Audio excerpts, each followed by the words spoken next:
Hi, and welcome to Simply Happy Conversations. Today on the podcast, I have with me Dinah, who is the writer of Life Admin Hacks, and she is also a podcaster and also a coach. So welcome, Dinah.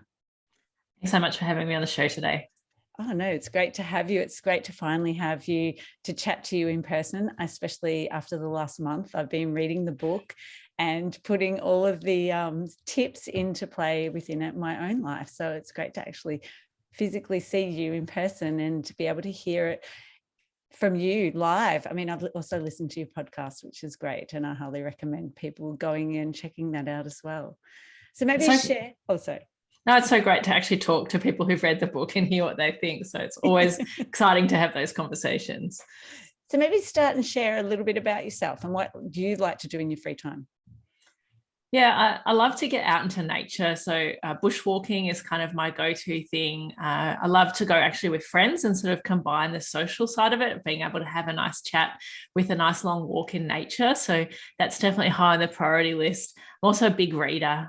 So always got a big list of books to read and love being in a book club. And again, combining that, both being able to have that social interaction with things I enjoy. So yep, those are probably two of things I enjoy the most. That connection and also getting out in nature. So is yours an online book club or in-person book club that you're part of? Yeah, so I've just joined a new book club actually, which is really exciting because all people who I don't really know that well, so we actually talk about the book more and we have decided to embrace the end of lockdowns, and we're meeting in restaurants and going to restaurants all around Melbourne, which is where I live, that have been on our list to try. So again, combining another passion all in one event, which is so fun. Oh, that's amazing, because I had one with my daughter. She's in year 7, but she was in prep and we started it. Okay. And the same sort of thing. We would chat about the book. There was a few people who were really passionate about the books. And then there was even one person who never read the book. So, but just loved the social connection and would turn up to the book club just to have a chat after we'd finished talking about the book. So yeah, I completely relate to that. People actually going to a book club that talks about the book instead of just general conversation. And then what about your bushwalking? Is it in your local area? And have you tried barefoot bushwalking before? I've definitely not tried barefoot bushwalking. I'm pretty confident to say that is not my thing. So I have a few girlfriends, and we set at the beginning of the year, we pick a Sunday every month that we're going to go somewhere, and then we each take turns in choosing where we're going to go.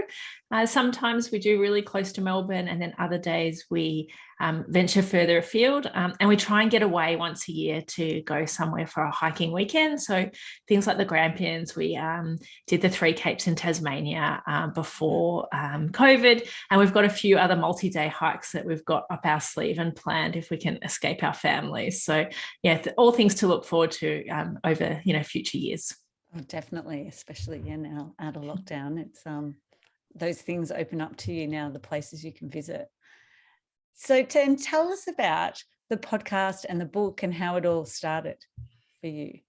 Yeah, well, there's 2 of you, isn't there, really? There's 2 of us. So Mia Northrop and myself, we actually went to high school together. So we have been friends for over 30 years. And we're kind of the girls who were always at school who were super organized, that we were the ones with the little tags on our lecture notes. We never submitted anything late, a bit nerdy. And it got to, we both got married and had children. We went and lived overseas. We came back and we were both pretty successful in our respective careers. So Mia's in user experience and design, and I've had an accounting and finance background. And it was actually in 2018, we had one of those girls' weekends away, and the topic landed on life admin. And Mia and I were both like, why is it that it's so out of control? Like, we're both super organized people. And I was like, yeah, I haven't, checked my home and contents insurance for 5 years. I don't have a will. I've got files of paper. Like, this just seems to be emails going everywhere. And for some reason, it all seems to be handled by me and not by my husband. And she was like, yeah, me too. Like, how is it that this has sort of come to pass? And so we were like, you know what? We should solve this. We're 2 smart ladies. Let's go away and figure it out. And Mia had always wanted to start a podcast. So she was like, let's start a podcast, because then we'll be forced to make progress, because we'll have this schedule. We'll have to keep publishing episodes. So in late 2018, we spent a bit of time researching and reading and thinking, and we came across as our first ideas. And so we started podcasting about our findings, and we tested it all out on ourselves. So like test and learn kind of approach. Yeah. And over time, we really came up with kind of a bit of a system that we really thought was easy. Like nothing was rocket science, but it just really changed the game in terms of our ability to deal with all of that life admin. So during that very first long lockdown in Melbourne, we were like, let's write a book proposal. And so we wrote a book proposal, and we were so thrilled that 2 publishers were actually interested in our book. And so it was pretty exciting to write the book and have it published by HarperCollins in January this year. So yeah, so we're still podcasting. We're in the 6th season. I think episode 65 or so went live this week. And yeah, the book came out in January, and we also provide coaching and training in life admin as well. So are you still doing your accountancy role as well? Yeah, so we both have some paid gigs, and also have our little hustle on the side. So it's a really good combination for both of us to have that mix of employment in a regular organization, as well as have our little side hustle. Yeah, beautiful. So the book, maybe go and tell us a little bit more about the book and like the actual different chapters, because there's so much to it. It's not just, I know it says life admin, but there's so much to this book. I just to start off with, like the similar type person, type A, very super organized. So one of the things though, I got to the very end and then I went, oh, they have a schedule of how to put this in play. I've done the whole thing in 1 month instead of spreading it out over 12 months. So I suggest you read that last bit and start doing it that way if you're anything like, obviously, us 3. Yeah, so I guess one of the epiphanies we had pretty early on is that there's 5 foundations to life admin that actually, if you get those in place, it makes all other life admin easier. So the book really starts off, I guess, with setting out those foundations. And even before that, it helps you start to think about, why is this important? Because no one, like let's be honest, no one really wants to be a life admin expert. No one wants to do life admin. We all should spend as little time on it as possible. It's just like a necessary evil of life. You have to do it. So really what we're setting out in the book is to do it in as little time as possible, as efficiently as possible, but also just to get it out of your head so that you're no longer worrying about it, so that once you're really confident that you know how you're going to deal with it, then you don't have to think about it anymore. No more 3 a.m. wake-ups wondering about, the form you haven't filled in or the bill you haven't paid. So once you've sort of figured out what's your motivation of getting your life admin sorted, we set out those 5 foundations. So really making sure that you have a really good grip on your calendar, that if you've got others in your household, you're sharing a family calendar so everyone knows what's going on, and that in your calendar, you set aside some dedicated time each week to tackle those chunky life admin tasks, because the reality is, if you don't make the time for it, it will never happen. And if you can set aside 1 hour out of your 168 hours every week to tackle your life admin, it's going to actually save you time in the long run, because you won't be dealing with so many crises, and you won't also be thinking about things all the time that you haven't got to. You'll know when you can get to it. Yeah, definitely. So that's, I guess, the most important chapter right at the beginning. Then we also set out how to deal with passwords, how to get some lists, efficiency in your to-do lists and checklists and reference lists. We also talk about going paperless and getting rid of all the paper in your life and making it super easy to deal with your life admin emails and file them. And we also talk about making sure that you're on top of your money, because once you know what's coming in and what's going out, it helps you make lots of other decisions around what you can outsource, where you need to focus in terms of comparison shopping. So I guess that's the first section of the book, which is all about what we call life admin foundations. Yeah, I loved those little parts, but then even just getting to that comparison thing, because I think it's really valuable to be able to compare back and grab that book out anytime and go, okay, how do we do this again? What are those things that tick sort of checklist to look at, which I think you've done a great job of in the book, as well as sharing both your stories. I think that's really valuable in the book, hearing from both of you and what you've done, you know, and shared that within each of the chapters, because it's like information, but yeah, this is how we have actually implemented in our life, which I think is great. Yeah, and I think it really reflects the fact that what the principles were outlined, you have to apply them to fit with your family and I guess your technology situation. So Mia is separated from her husband and co-parents her children. So she really brings in that perspective, whereas, you know, I'm here living with my husband and my two slightly older children. So I'm trying to get them more and more involved in sorting out the life admin and contributing so that I, you know, teaching them to be good adults, but also to take some of that mental load off myself. Definitely. The mental load, that's probably the main thing that I hear all the time from clients I work with, that the stress of the mental load that they're holding, that, yeah, we just need to share the love, really, isn't it, within the home. And that was probably one of the things, the first tip was the email address, setting up a family email address and just sharing and putting, because that was what it was. It was Opera was sending me these reminders of COVID, and then I was getting the primary school ones, and I was like, okay, I've had enough. My husband needs to see that these are coming through as well. So that was the first week. The first thing from the book, I set that up straight away. Yeah, and I think that also made a huge difference to me. It's like putting things into neutral territory, which were always just coming to me before. And, you know, I was resenting it. But, you know, it was probably a bit unfair to my husband because he didn't even know they existed. Yeah. So, you know, some of those subtle shifts make a huge difference. And in each chapter, we do try and talk about how you can share the load. So, you know, it's not for us to say in every household that everything needs to be shared. Like sometimes you divide tasks up amongst yourselves based on what you like.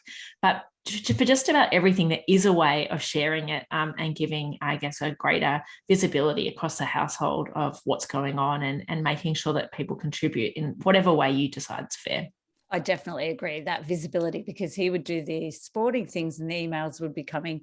And when he was training for the Murray Marathon and even away, it was like, can you send me the emails for athletics and basketball?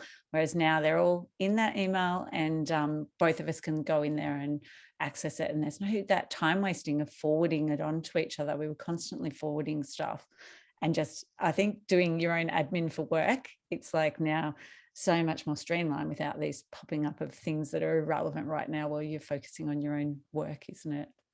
Yeah, I think one of the other advantages is kind of keeping it separate. So it's like, okay, you might not even need to check that email every day if you're, depending on your life admin situation, but then it's like, well, I'm going to turn that off because at the moment I'm concentrating on work. And so I can concentrate on work. And then when I'm ready to get to life admin, I can look at life admin so you don't conflate the two. Definitely agree with that. And it has made a difference just in my life from doing that one simple strategy. So maybe share, what are probably your top tips of things that people could do to streamline their life admin? Yeah, so we've obviously talked quite a bit about the foundations, I think, and the life admin email address. I do think it's about really thinking about what's important to you and really focusing on that first. So really thinking about, is it saving time or saving money? I know for some people, they head straight to that save money, the comparison shopping chapter, and work through because they know that if they've got more money. But I think there isn't a silver bullet. And I think for everyone, it's slightly different. So I think, you know, first of all, I guess, think about what's important for you and start to focus there, and set aside 1 hour a week to slowly start tackling through it, because that probably will make the biggest difference. Is if you know, okay, I've got 1 hour, you know, it might be Sunday morning, it might be one lunchtime, and that's the hour I'm going to start to dedicate to get some of this life admin in order. Yeah, so you've got your 2 minutes of, no, I can't think of it. 2 minutes. And then there's also the 1 hour of power. Maybe talk a little bit about that and share. So what we really encourage you to do is think about when any life admin task comes your way, think about where it fits in. So as we talk about the 2 minute too easy tasks, so those tasks that if that comes to you, you should do it straight away. So I think don't open your email unless you've got 2 minutes to actually action the small things that come in there. So action them immediately and forget about it. Don't add it to a to-do list. don't, or, set it aside. And then at the other end of the extreme, you have this hour of power. So we recommend, particularly early on as your life admin system's evolving, set aside an hour every week that you can really start to either establish those life admin foundations or work on some chunky life admin tasks that have been worrying you. So for me, quite early on, it was getting my will sorted, which had been something that my husband and I had talked about for years and never got to. So in one of my very first hours of power, I'm like, okay, this is it. It's will time. Like, let's stop talking about it. Let's stop worrying about it and let's get it sorted. But then in the middle, you've got what we call the 10-minute time killers. And those are the ones you should have on a to-do list. And those are the ones that you can tackle in sort of the white space. So it might be when you're sitting in the car waiting to collect your kid from soccer practice. It might be in between meetings, or it might even be while you're sitting on the couch, like pretending to watch TV. And so rather than scroll the gram or, terrible news sites, once you've got your life admin foundation sorted, you can use those 10-minute white spaces to knock off filling in a form, paying a bill, those sorts of life admin tasks, which you should keep on a list to keep track of. Yeah, that's such a great point. I love the time, breaking it down in time. Do you use your list? So what about your to-do list? How does that look? Do you break it down into those formats, or is it also using context as well? Yeah, so we call our 10-minute time killer list in my family the family admin list, just because that's, I guess, how it's evolved. But really just does have those 10-minute tasks on there. And we do have like the hour of power list, which are those chunky tasks that then we slowly knock off over time that are usually not so time critical, but they are going to take us some time to think about. And I also put on that list, when insurance policies are going to expire and things like that. And I put the date that it's going to expire so that I know when I should start to use one of my hours of power to review my home and contents insurance or some other such exciting bill. So what do you use for your to-do list? Have you got an app or a particular way of doing yours at the moment?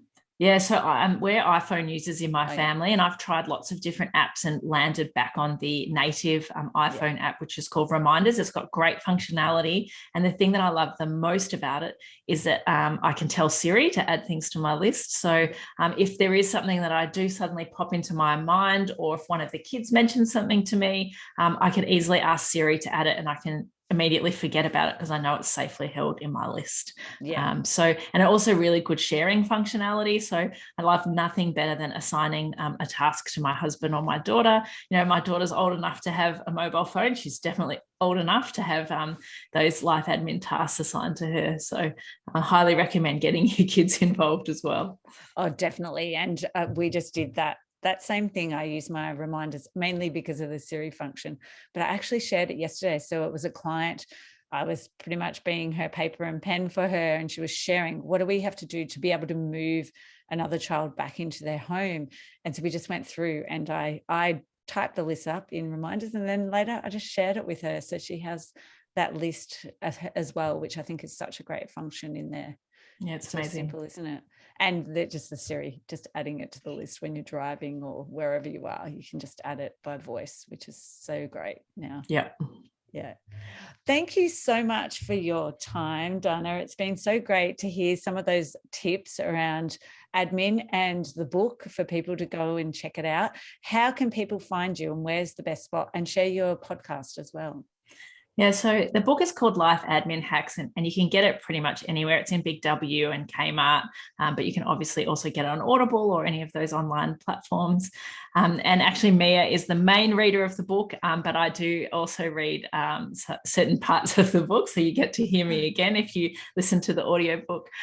You can find our podcast, Life Admin Life Hacks, on any of your podcasting platforms, and we also have a website, lifeadminlifehacks.com, and you can follow us on Instagram or Facebook or on LinkedIn. And it's the same Life Admin Life Hacks, and I'll share all the links anyway in the show notes. We do have a great monthly newsletter, so feel free to sign up to that on our website. It just gives you seasonal tips about what you should be focusing on in your life admin, and we promise not to spam you. It's really just a once a month thing. And was there anything else that you had to share? Oh no, it's been such a great conversation. Thanks so much for having me on the show. Oh, thank you.